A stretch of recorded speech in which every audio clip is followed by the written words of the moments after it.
Assalamu alaikum et bienvenue sur Mini Muslim. Il y a bien longtemps, dans les terres brûlantes de l'Orient ancien, un homme nommé Abraham vécut un appel bouleversant. Un jour, alors que tout semblait paisible, la voix de Dieu retentit dans sa vie, lui confiant une mission hors du commun. Devenir le père d'une multitude.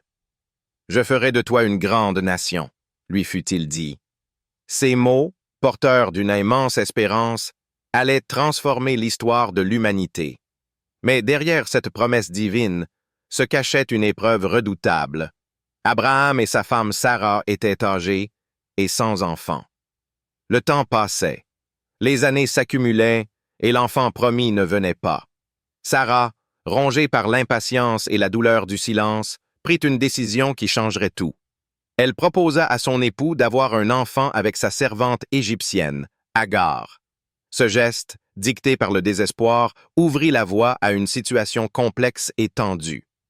Agar tomba enceinte. Son statut dans la maison changea, et avec lui, l'équilibre fragile du foyer. Sarah, autrefois pleine d'espoir, se sentit menacée et blessée. La jalousie s'installa, les relations s'envenimèrent. Agar, incapable de supporter l'humiliation, s'enfuit dans le désert. Là, seule et désespérée, elle fit une rencontre inattendue. Un messager divin vint à sa rencontre. Il lui promit que son fils, qu'elle allait nommer Ismaël, Dieu entend, serait lui aussi à l'origine d'un grand peuple. Rassurée, Agar revint et donna naissance à Ismaël. L'enfant grandit, entouré d'amour mais aussi d'une tension grandissante. Jusqu'au jour où le miracle se produisit. Sarah, contre toute attente, enfanta à son tour. Un garçon, Isaac, le fils tant attendu, celui de la promesse initiale. Mais la cohabitation entre les deux enfants devint impossible. Les regards, les silences, les non-dits transformèrent la maison en champ de bataille. Sarah exigea qu'Abraham éloigne Agar et son fils. Le cœur lourd, Abraham accepta, confiant leur sort à Dieu. Agar et Ismaël se retrouvèrent à nouveau dans le désert, sans ressources.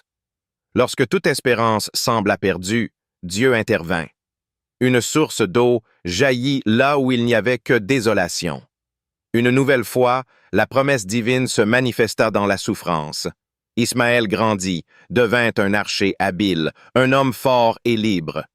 Il fonda sa propre famille, ses propres tribus, et ses descendants peuplèrent les terres arabes pendant des siècles. Il ne fut peut-être pas le fils de l'alliance principale, mais il fut le père d'une grande nation. De son côté, Isaac devint l'ancêtre du peuple d'Israël, porteur d'une autre partie du destin promis à Abraham. Et pourtant, malgré les blessures et les divisions, un jour, les deux frères se retrouvèrent.